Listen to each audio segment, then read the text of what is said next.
Hello friend, मैं lucky Kumar LN के class में आपका स्वागत है। आज से वीडियो में आपको हिंदी के पाठ 2 20 के दांत के बहुत ही महत्वपूर्ण ऑब्जेक्टिव क्वेश्चन बताने जा रहे हैं, जो कि मैट्रिक परीक्षा में बार-बार पूछे जाते हैं। तो दोस्तों, एक भी क्वेश्चन को स्किप नहीं करना है, वीडियो को शुरू से अंत तक देखना है। वीडियो को लाइक, सब्सक्राइब जरूर करें और बेल आइकन दबाना ना भूलें। तो चलिए स्टार्ट करते हैं आज का पहला क्वेश्चन। क्वेश्चन नंबर 20 के दांत कैसी कहानी है? काफी महत्वपूर्ण क्वेश्चन है, मैट्रिक परीक्षा में बार-बार पूछा जाता है। यहाँ पता 20 के दांत कैसी कहानी है? ऑप्शन है सामाजिक, बी ऐतिहासिक, सी धार्मिक, डी मनोवैज्ञानिक। 20 के दांत कैसी कहानी है? तो मनोवैज्ञानिक कहानी है। यहाँ पर राइट ऑप्शन डी, सी याद रखना होगा। चलिए अगला क्वेश्चन देखते हैं। क्वेश्चन 2, 20 के दांत कहानी का प्रमुख पात्र कौन है? यहाँ बताना आपको 20 के दांत कहानी के प्रमुख पात्र कौन है। ऑप्शन है सेन साहब, बी खोखा, सी मदन गिरधर, डी में से कोई नहीं। तो 20 के दांत कहानी के प्रमुख पात्र कौन है? तो खोखा है। यहाँ पर राइट ऑप्शन बी, सी याद रखना होगा। चलिए अगला क्वेश्चन देखते हैं। Question 3, Girdhar Lal sense of factory में क्या करता है? ये भी काफी महत्वपूर्ण क्वेश्चन है। यहाँ बताओ गिरधर लाल सेंस ऑफ फैक्ट्री में क्या करता है। ऑप्शन है किरानी, बी ड्राइवर, सी अकाउंटेंट, डी में से कोई नहीं। तो गिरधर लाल सेंस ऑफ फैक्ट्री में क्या करता है? तो किरानी करता है। यहाँ पर राइट ऑप्शन ए, सी याद रखना होगा। चलिए अगला क्वेश्चन देखते हैं। क्वेश्चन 4, मदन किसका बेटा है? यहाँ बताना मदन किसका बेटा है। ऑप्शन है सेन साहब का, बी गिरधर लाल का, सी सोफर का, डी अखबार नवीस का। तो मदन किसका बेटा है? तो गिरधर लाल का। यहाँ पर राइट ऑप्शन बी, इसे याद रखना होगा। चलिए अगला क्वेश्चन देखते हैं।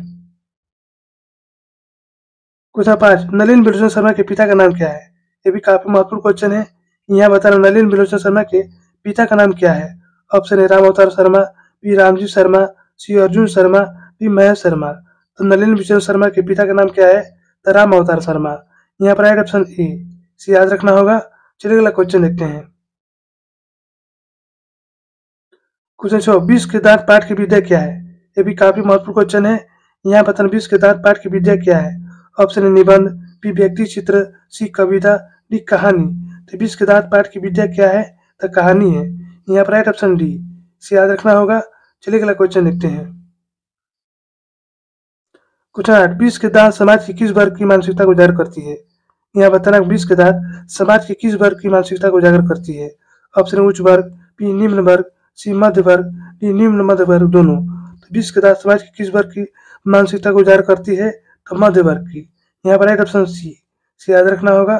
चलिए अगला क्वेश्चन देखते हैं। क्वेश्चन 9, गिरधर लाल का बेटा है। यहाँ बताना आपको गिरधर लाल का बेटा कौन है। ऑप्शन है खोखा, बी कासू, सी मदन, डी आलू। तो गिरधर लाल का बेटा कौन है? तो मदन है। यहाँ पर राइट ऑप्शन सी याद रखना होगा। चलिए अगला क्वेश्चन देखते हैं। क्वेश्चन 10, खोखा किन मामलों में अपवाद था? यहाँ बताना खोखा किन मामलों में अपवाद था। ऑप्शन ए नियम मानने में, बी घर के नियम की धज्जियां उड़ाने में, सी सबको प्यार करने में, डी में से कोई नहीं। तो खोखा किन मामलों में अपवाद था? तो घर के नियम की धज्जियां उड़ाने में। यहाँ पर राइट ऑप्शन बी, सी याद रखना होगा। चलिए अगला क्वेश्चन देखते हैं। क्वेश्चन 11, सेन साहब की नई मोटर कार कितने की थी? ये भी काफी महत्वपूर्ण क्वेश्चन है। यहाँ पर सेन साहब की नई मोटर कार कितनी की थी। ऑप्शन है 8,500, बी 7,500, सी 6,500, डी 5,500।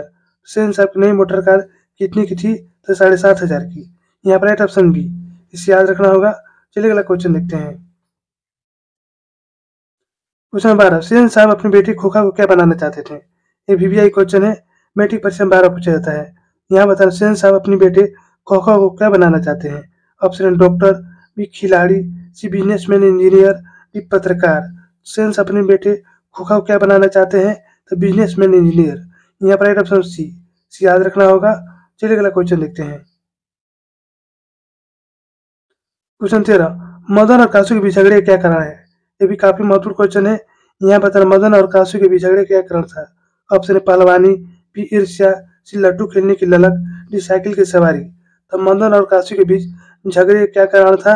तो लड्डू खेलने की ललक। यहाँ पर राइट ऑप्शन सी याद रखना होगा। चलिए अगला क्वेश्चन देखते हैं। क्वेश्चन 14, मदन के लिए क्या खाना मामूली बात थी? यहाँ बताना मदन के लिए क्या खाना मामूली बात थी। ऑप्शन है मार, बी दुलार, सी प्यार, डी दुत्कार। तो मदन के लिए क्या खाना मामूली बात थी? तो मार। यहाँ पर राइट ऑप्शन ए, सी याद रखना होगा। चलिए अगला क्वेश्चन देखते हैं। क्वेश्चन 15, हिंदी कविता में प्रतिवाद के प्रवर्तक कौन है? यहाँ बताना आपको हिंदी कविता में प्रपदवाद के प्रवर्तक कौन है। Option A Amarkant, B Ramvilas Sharma, C Nalin Vilochan Sharma, D Ashok Vajpeyi. तो हिंदी कविता में प्रपदवाद के प्रवर्तक कौन है, तो नलिन विलोचन शर्मा है। यहाँ पर राइट ऑप्शन सी याद रखना होगा। चलिए अगला क्वेश्चन देखते हैं।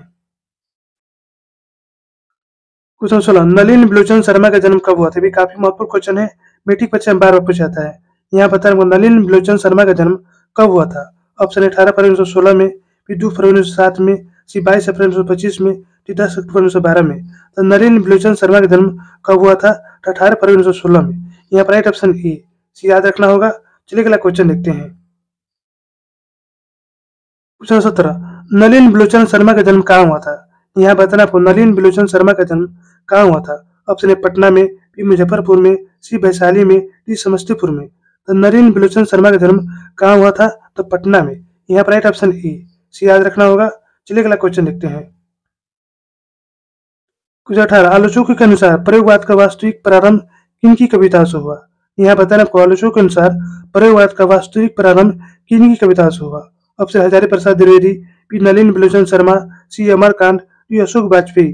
तो आलोचकों के अनुसार प्रयोगवाद का वास्तविक प्रारंभ किनकी कविता से हुआ, तो नलिन विलोचन शर्मा के। यहाँ पर राइट ऑप्शन बी सी याद रखना होगा।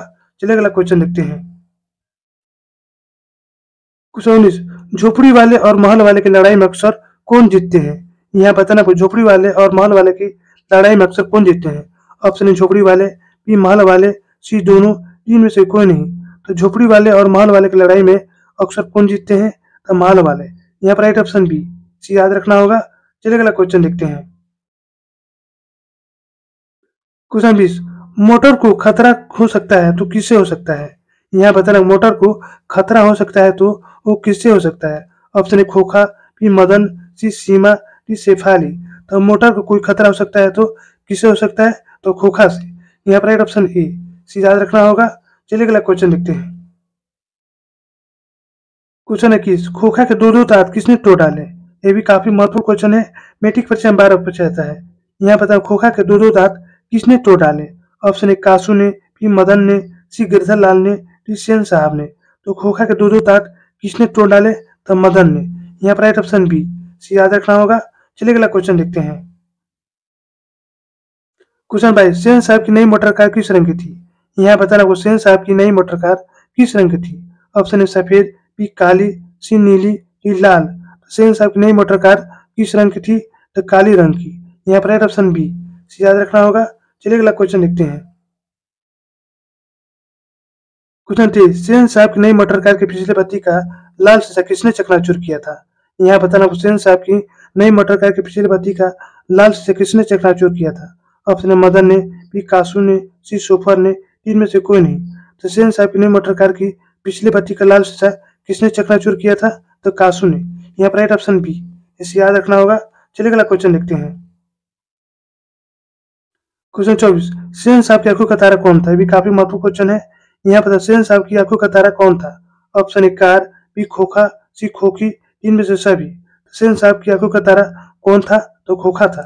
यहाँ पर राइट ऑप्शन बी सी याद रखना होगा। चलिए अगला क्वेश्चन देखते हैं। क्वेश्चन 25, सेन साहब किस तरह के आदमी थे। ये भी काफी महत्वपूर्ण क्वेश्चन है। यहाँ पर सेन साहब किस तरह के आदमी थे। ऑप्शन ए अहंकारी, बी तानाशाह, सी मूर्ख, डी विद्वान। तो सेन साहब किस तरह के आदमी थे, तो तानाशाह। यहाँ पर राइट ऑप्शन बी सी याद रखना होगा। तो दोस्तों यहीं पर हमारा वीडियो समाप्त होता है। यदि हमारा वीडियो आपको अच्छी लगे तो लाइक सब्सक्राइब जरूर करें और बेल आइकन जरूर दबाएं, जिससे नए वीडियो का नोटिफिकेशन आपको मिलता रहे।